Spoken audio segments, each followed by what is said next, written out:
What's up everybody, how's it going? It's Berk aka Dansgo8 here, and welcome back to another video for the Final Fantasy X Ultimania. This is the third one in the series, and we are continuing our journey through the early creation concepts for Final Fantasy X, and this takes part in the creator Salon interviews that are in the Ultimania Omega that can only be found in Japanese. So this one is going to be an interesting one as well, like the others have been so far. I've been really enjoying going through these, and the feedback has been great. A lot of people have learnt some new stuff, and there's been discussions going on about what certain things could have actually meant and how they could have developed and all that kind of thing. So it's been really great to be able to find these and to be able to share them with you, and this episode is going to be no different. I'm sure you're going to find some things in here that are going to interest you and surprise you potentially. Before we begin, the previous episode covered the barge section of the game and something known as the delusion system. And basically the idea of the delusion system was that Tidus would kind of have these sort of daydreams and imagine how certain things would be playing out, and you'd potentially get a choice of like different scenarios of how Tidus daydreams that particular thing. And one thing that I didn't remember to mention during that video was actually the moment outside of the far plane, which you guys so correctly picked up on. That moment is kind of, it's a bit odd compared to the rest of the game. It has this weird kind of vibe. And basically Tidus goes into like this little daydream where he has these like wraith / ghosts, and he kind of gets creeped out by it. And then Wakka says to him, "You thinking them funny thoughts again, yeah?" And it's one of those moments that's like a little weird. And I think that that definitely seems like a relic of the previous delusion system, which actually made it quite far. So a lot of you guys picked up on that. I think it's a good observation, and it's definitely a sign that something like the delusion system played a significant role in the earlier versions of the game. So before continuing, I wanted to throw a mention to that, because it's definitely something that's valid and something that definitely was like a little bit of a light bulb moment when I was reminded of it. But today we are going to skip all the way ahead to the Makalania section of the game. As previously mentioned, unfortunately these creators' Salon interviews, they don't cover literally every single story beat of the game. They're kind of little segments and inserts from different chapters of the game as we move forward. So this section covers Macalania, and Makalania really was quite a dramatic part of the story. I mean, it was where we first sort of truly accept Seymour to be an antagonistic figure. We have our first battle against him, we kill him, and then of course we have the Tidus and Yuna romance scene there as well. So a lot of important things happen in the story in the final version, but in this earlier version, once again, things play out a little bit differently. So without much further ado, let's get into it and talk about how the earlier version of the Macalania area of the story looked. Just to give you an idea of how different it is compared to like the final game, the main event that takes place in Macalania in the original draft was a musical performance. There is a Yevon music festival taking place in the original. So I thought that was pretty awesome to start with. And of course, instantly, like in my head, it was like, ding, Final Fantasy X-2 vibes, because Final Fantasy X-2 had a lot more of this sort of performance and music. You had, I mean, literally the opening FNV, you had Yuna with the 1,000 Words performance, and straight away, like, my mind went to that, and I was like, this very much sounds like an idea that they enjoyed from their earlier drafts of 10 that they wanted to put into X-2. So what we have in Macalania is this Yevon Music Festival, and it's a celebration of the power of the ancient summoner Yunalesca. They describe it as like a reenactment of Yunalesca's story in which she and Lord Xeon obtain the final Aeon to defeat Sin for the first time. So they've built a stage to show us the outer regions of the dying Dream Zanarkand. It says that there's a singing voice resonating in the hall, which is singing the Hymn of the Faith. So in terms of my own speculation here, I would say this probably takes place inside the Macalania temple. I think that's the vibe that I get from it. I mean, it says resonating in the hall, so I think maybe the Macalania temple was larger in scale than what we see in the final game. And this sort of festival with, you know, the stage and the people coming to listen and watch and all that stuff, I believe it takes place inside the Macalania temple. Now, I did mention Final Fantasy II already, and to really solidify that link, of course, it is actually Yuna herself that is playing the role of Yunalesca in this music festival. That is a very clear link to Yuna and Len and the songstress Dressphere and the 1,000 Words in X-2. So this idea of Yuna being like this idol type, this little pop star that can sing and that, the crowds are coming to watch her and all this kind of stuff, it's an idea that was planted from very early on in the development of Final Fantasy X. What I also like about this is that it really sort of creates this deeper connection between Yuna and Yunalesca. Of course, when you first hear of Yunalesca in the game, Yuna's name is inspired by Yunalesca, and Braska knows from the minute that she's born what he wants her to be when she grows up. So they already have a very strong link from their very obvious names. But the fact that we have a situation where Yuna literally dresses up as and plays Yunalesca, I thought was actually really interesting. Something tells me that the Yunalesca outfit that we see in the final game is probably not the one that we would have seen in this earlier version of the game, because imagining Yuna, like that we know from the game, being dressed up like Yunalesca and performing this thing, it would be a sight to behold, let's just put it that way. This scenario also leads me to question Yuna's character a lot more, because the Yuna that we see in the final game is quite quiet, she's timid, she really doesn't seem like an idol pop star. Like, can you really imagine the Yuna from Final Fantasy X doing a performance like this one, or even the 1,000 words? If you don't have the songstress dress sphere and the soul of Len or whatever that's within it and all that kind of stuff, Yuna as we know her in the first game does not seem like this sort of performer type. And so I wonder if in the original game Yuna's energy was different to the one that we see in the final game, because obviously to do something like this and to perform something like this, it does seem a little bit out of character for the Yuna of Final Fantasy X. In 10-2, she's undergone a bit of a transformation, you can obviously see that, but for Final Fantasy X Yuna specifically, it does seem like quite a deviation from like her usual character and her usual demeanor to be putting on a show like this. So we're told that Yuna appears in a Yunalesca costume and she looks breathtakingly beautiful. I mean, if it really was the Yunalesca outfit from the final game, I'd prefer Lulu to be rocking that, but that's just me. Anyway, let's not get too distracted and get on to the performance itself.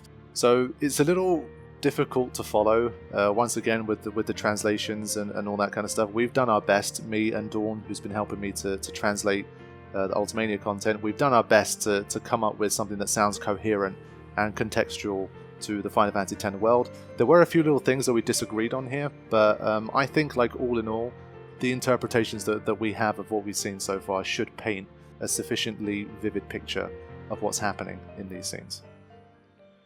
Okay, so let's set the scene. Yuna, in her breathtakingly beautiful Yunalesca costume, is starting to perform in this music festival. Now, the Ultimania talks about Sin appearing from behind the audience's seats, and then the Guado showing up. So sometime during the middle of this performance, things start to get interesting. Suddenly, fireflies begin to fly over the audience towards Yuna as she summons the final Aeon for the climax of the performance. The Guado, however, begin to appear in large numbers. Now, from what I can understand, they weren't expected to show up, and their presence is not welcome during this festival performance. Soon, an entire tribe of Guado fill the area and move towards Yuna. It's pretty clear at this point that something has gone wrong and this is not a planned part of the performance. The band stops playing their music and the stage lights fall off. Darkness descends onto the audience and the stage. Someone then lights a torch and the stage starts to brighten again. Now things get even more interesting. The phrase that they've used here, from the translation that I've received, it says Sin's phantom insects. Now, I was wondering if this could be Sinspawn, because, the first Sinspawn that we meet in Dreams Anakin, they're kind of insecty. But then I thought, phantom insects? It just didn't seem right to me. I've interpreted these as being fireflies. To me, that makes more sense. So let's just go with fireflies on this one. It says, within the shining fireflies, Lord Braska appears. So these fireflies are flown over the audience and onto the stage in a swarm. And from within this swarm of fireflies, suddenly Lord Braska appears. He has been dead for 10 years, so his appearance causes shock in the audience. Braska then begins to perform a majestic dance. It doesn't specify what the majestic dance is, but it's very likely that it's a summoning routine. During his dance, the audience calm down and are engrossed in his rhythm and moves. So just imagine this, literally Braska showing up and doing this epic rhythmic dancing that is captivating the audience. He completes his dance and when he's done, the audience applauds and cheers Lord Braska. Now, after this interlude, the conductor resumes the performance. There is a flashy performance of Braska summoning the final Aeon and defeating Sin, stealing Yuna/Yunalesca's thunder. Braska ends by saying, "Do not be afraid of Sin. The great summoner Braska has returned." So what a strange set of events here. Like that is very, very weird. Now the text here literally says Sin appears from behind the audience's seats. Now I'm pretty certain that that's not literally Sin appearing. I think it's some sort of, the Guado have shown up on the scene as well. There is some sort of illusion / Firefly manipulation going on here. So they've basically come to disrupt the show and to steal Yuna's thunder in this situation. So that's the way I've interpreted it, rather than a literal showing up of Sin, because if Sin literally shows up, you guys know what happens whenever Sin shows up in a particular area. Everything gets destroyed. So since that doesn't happen, and literally after this Braska interlude, the conductor resumes the performance, I really don't think that's literal Sin appearing. It seems to me like more of an illusion generated by Fireflies, by the magically powerful Guado. So at this point, after quote-unquote Braska has finished his performance, Tidus exclaims that this voice actually belongs to Seymour and not Braska. He's then surrounded by a group of people who don't appreciate his disrespect of the great hero Braska. So the audience is somehow convinced that this is Braska. They probably don't know his voice, they probably only heard about his heroics. So during this commotion, Yuna has heard Tidus, and she shouts in confirmation to the audience that what they saw was not possible because Braska's already been dead for 10 years. A Guado heckles Yuna, asking if she has seen him on the far plane. Yuna says that she hasn't, suggesting that he might have chosen to become a fiend instead. This Guado, named Sakura, isn't having it and believes that he may have returned. So the Guado are pulling some strings here, and the stuff that they've done has certainly planted a seed of doubt into the audience about, could this truly be a return by Lord Braska? And Yuna's done her best to sort of imply that it's not him, that he is dead, but the Guado are trying to leave the door open for the miracle of Lord Braska having returned. So Sakura goes on to say that she thinks they don't need any new summoners, and they chant for the return of Braska. The chant grows, and before you know it, everyone is calling out for Braska. Now, when I was reading this again, it made me think of the moment where Tidus plays in the final against the Luka Goers. And no matter how well you do in that match, there comes a point in it where Tidus realizes that this is Waka and the Besaid Aurochs show, and the crowd start chanting for Waka to come on instead. And Tidus is kind of crestfallen, like he's upset because he's a star Blitz player. He knows he's the best player on that team, but the crowd want Waka back because he's the real hero, and he kind of has to exit the game, and Waka comes back on. And this scene just reminded me of that. Yuna is like this new, untested summoner that wants to go on to potentially defeat Sin, but her father is the one that's the high summoner that's done it and has given the people the last calm. So there are people, I guess, who don't believe Yuna has what it takes, and the Guado, because we already know that they're the antagonists of this game, they are probably trying to do things to discourage Yuna and for her to fail her pilgrimage. So they've pulled this stunt here to really mess with Yuna's feelings and to potentially try and discourage her from continuing her journey. And that's exactly what happens, because Yuna is just at a loss. She's supposed to be on stage doing this performance. It's been hijacked by the Guado and this sort of the Fireflies and this sort of vision of her father that comes and steals the show, and everyone is chanting for Lord Braska's return and saying that we don't need you to go on and defeat Sin, we want Lord Braska. So Yuna is of course very upset by this, and she's just crouched down, silent, in dejection. So that's how the scene ends. That is a very interesting sequence of events, and obviously nothing like what actually happens when we reach Macalania in the game. So now we have a little interview section. These are always cool because you get to directly hear the writers and directors speak about these scenes. So Nojima is the first to speak and talks about wanting to have a Yuna idol element in the story. So the stuff that was kept for Final Fantasy X-2 was originally intended to be in the first game, but eventually it was largely lost throughout development. He wondered if that atmosphere of Yuna being an idol still remained in the game. Then Toriyama talks about the nature of summoners in Final Fantasy X and the fact that they're like celebrities / idols in the world of Spira. So even though they lost the sort of the pop star singing, performing idol of Yuna, they wanted to still maintain a feel of you traveling with someone that is a bit of a celebrity in spirit. And I think one of the most memorable things that come to mind is Luca, where Titus basically says, you're really famous, and there's people crowding around her, everyone wants to speak to her, you notice it on the boat when you're heading towards Luca as well. So they definitely wanted to retain the idol element, but it was something that was a lot more powerful and something that was much more sort of theatrical and musical earlier on in the development.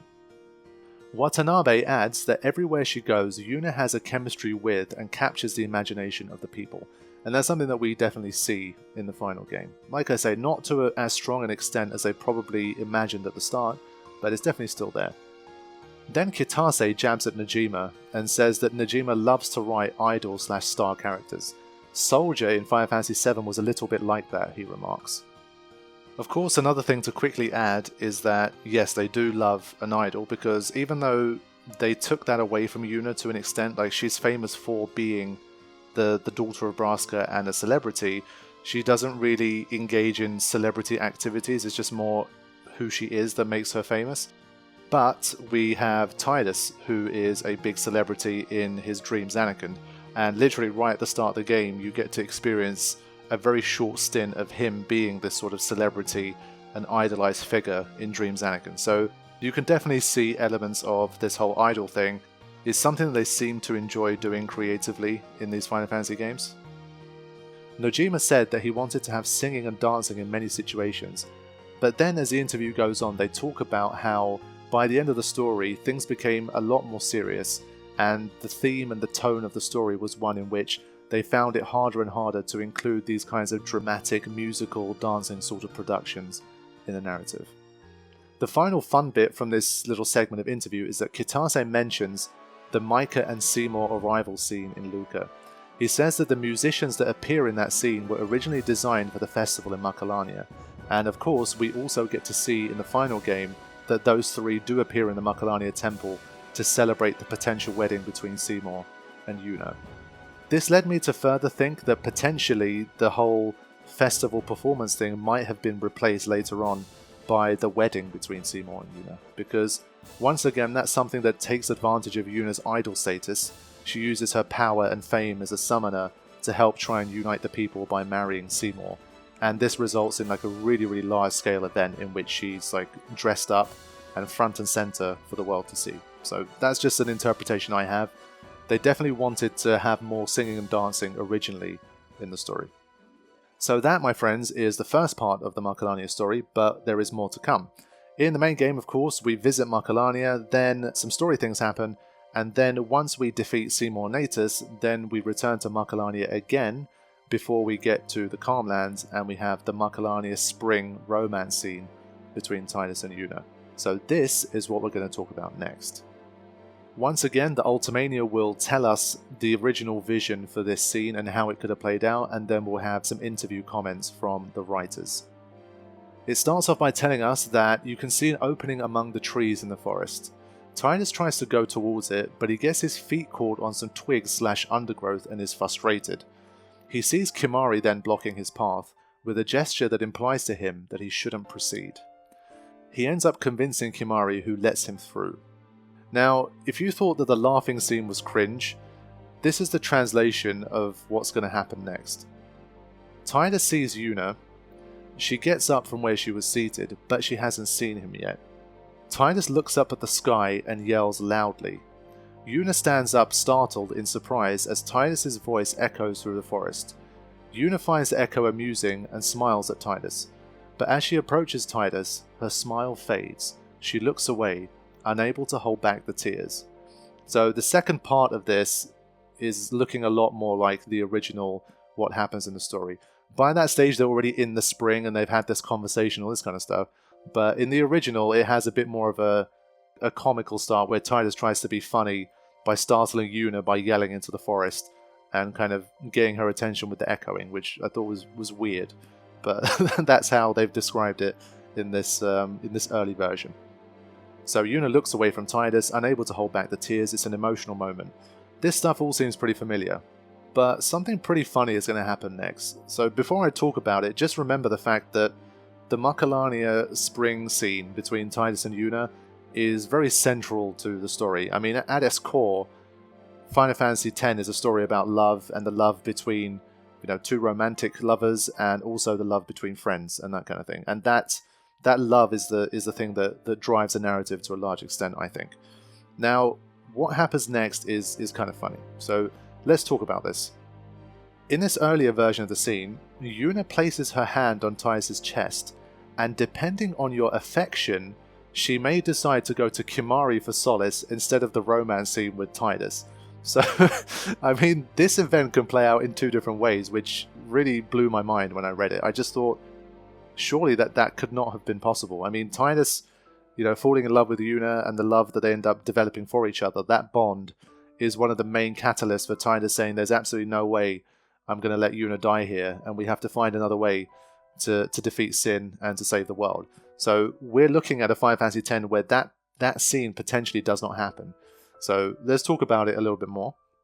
Now, honestly, when I thought about this a little bit, I think you can see relics of this again in the final story. So of course we already have the affection stuff in the game, but honestly, like, what does it truly result in? Not much. I mean, you get the snowmobile scene, and you get someone different throwing the blitzball to you when you do blitz ace. They're not hugely meaningful manifestations of the affection system. But one thing that the game didn't do a hugely great job of, I think, is that you are pretty much forced to have a romance with Yuna. Like, Yuna is Tidus' romance character. Okay, he might also have a liking for Lulu or Riku potentially. I mean, Tidus is 17, so it's not as weird for him to romantically potentially be interested in Riku. But whether you like it or not, in the story you have to have a romance with Yuna, and it's very, very central to everything that happens. Now, with that being said, I always thought it was a little bit strange that you can so explicitly say that you're not interested in Yuna, and that you, let's say, prefer Lulu. You can literally tell Lulu that she's more your type, and that's funny, and that's like whatever. But when you really think about it, is that really the best thing to do? I mean, if you don't have an option of truly romancing anyone else other than Yuna, then being able to explicitly make a choice of saying that you prefer someone else to Yuna, I always thought was a little bit weird. So in that sense, it might have actually been better in the original. I don't know, obviously, how everything after the story plays out as a result of that scene. I mean, if you truly don't get the romance scene between Tidus and Yuna, what the hell happens for the entire rest of the story? Unfortunately, they don't really tell you. You don't get that information. But depending on how it was written and how it was designed and how they kind of twisted the central narrative to still make it about the bond between two people that really care for each other, and the fact that they'll do everything in their power to not let Yuna die, I'm not sure how that all manifests. But in terms of the consistency of allowing Tidus the choice to show interest in the other female characters and not have to still be forced to be in this relationship with Yuna, to me that makes sense. But of course, it's hard for me to imagine a Final Fantasy X without a Tidus and Yuna romance story. Of course, it is possible, it can be done. You could manipulate the narrative so that it's more like a friendship type bond, like the bond between all of the party members as a collective potentially, in which they all basically make the decision to not let Yuna die. It doesn't just have to be because of Tidus and Yuna's romance, but the romance scene is so iconic and so memorable, and the ending of Final Fantasy X with Tidus and Yuna on top of the airship, that scene just doesn't hit right if they're not romantically linked to each other. So it would have looked different, I'm sure, but it is a double-edged sword, and I'm not sure which of it would have been best. I think it probably would have been better to just stick to the Tidus and Yuna romance, and maybe not give you the options to try and romance other characters than Yuna, because then it just felt a bit inconsistent, where you've literally shown disinterest in Yuna, but the story kind of forces you together anyway. So is it a huge deal for the final game? Obviously not. I mean, it's kind of fun that you get to still try and romance Lulu at least, but I mean, in terms of, if you're really looking at it properly and technically, I do think they probably could have done better with how they handled that situation. But that's how it plays out. So you can potentially have no romance scene between Tidus and Yuna, and she just turns to Kimahri to be consoled about everything she's going through instead. So once this romance scene that may or may not happen, the party is back together near the entrance to Pavel. Waka asks what are they going to do now. Yuna replies with a monologue about having to continue the pilgrimage to defeat sin. No matter what the dark side of Yevon may be, the teachings are in the hearts of many people, and the reality of sin will still remain. She decides to continue her pilgrimage despite everything, and asks for her guardians to help her complete it. The party agree in a somber manner, and they continue north towards Zanarkand. So this stuff all pretty much plays out the same way. Maybe in this original version, obviously it's more of a psychological, does she feel adequate to be able to do it? Does she truly feel like she can become a high summoner? Is it more about a loss of belief rather than the events that are happening around her? So the context and like the subtext of that scene might be a little bit different, but ultimately it plays out in a pretty similar way. And the party continue north towards Zanarkand, but of course in this version they continue either with Tidus and Yuna as a couple or without. So to round this off, we have another little creator commentary on this particular segment. Nojima once again goes first and comments on an idea they had of the character with the highest affection being the one who ends up snooping on Tidus and Yuna during their moment. In the final game, that's Kimahri, but it would have been kind of interesting to have someone else there now that I read that, but they decided to just go with Kimahri. I think because it was between Tidus and Kimahri at the start, they probably just thought Kimahri being like the most protective of the Guardians towards Yuna, him being around during that time to snoop probably made the most sense. Then Toriyama makes an anime reference in which he says, like Akiko Nichan from Star of the Giants. Star of the Giants was a weekly shonen manga that ran from 1966 to 1971. It was adapted into an anime in 1968.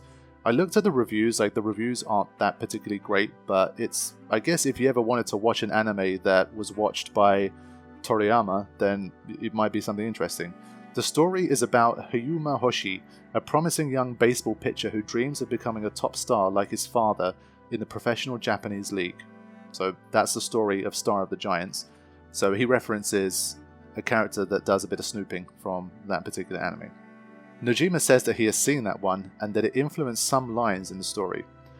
Toriyama finally confirms that this is all to do with affection, and if the affection conditions are not met, Kimahri would be the one appearing in this scene instead, and she would just end up hugging Kimahri instead of Tidus.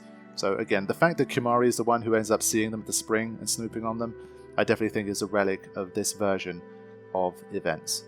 So there we have it, my friends, some more fascinating early draft ideas from the developers of Final Fantasy X. We had Yuna being more of like a pop star singing idol, in which she performs a final summoning routine as Yunalesca. That gets interrupted by the Guado, who pulls some stunts and tricks to have this sort of image of Braska take over the show and cause Yuna to be basically humiliated in front of an audience of people that want Braska to return to slay Sin instead of Yuna. So that whole thing happens, and then we also had the romance scene, which may or may not have even happened in this version of events. She could literally have just rejected Tidus and ended up hugging Kimahri instead to be consoled. So that's some pretty crazy events that, especially the second, would have had pretty big ramifications on the rest of the story, and I would have loved to have known how that would have affected things if she ended up going with Kimahri instead of Tidus. So that was pretty crazy.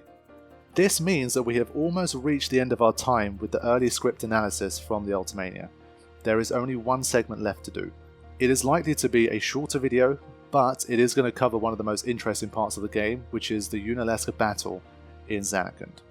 That should hopefully be a cool way to end this particular segment of the series, and once that is done, the creator's salon for the writing/directing part of the game is done. That doesn't mean the Ultimania content is over, there is still a lot more to potentially go through.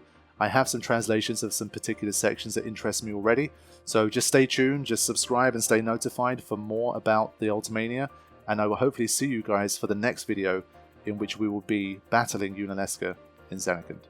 Thanks for joining me, guys, I hope you enjoyed it, take care.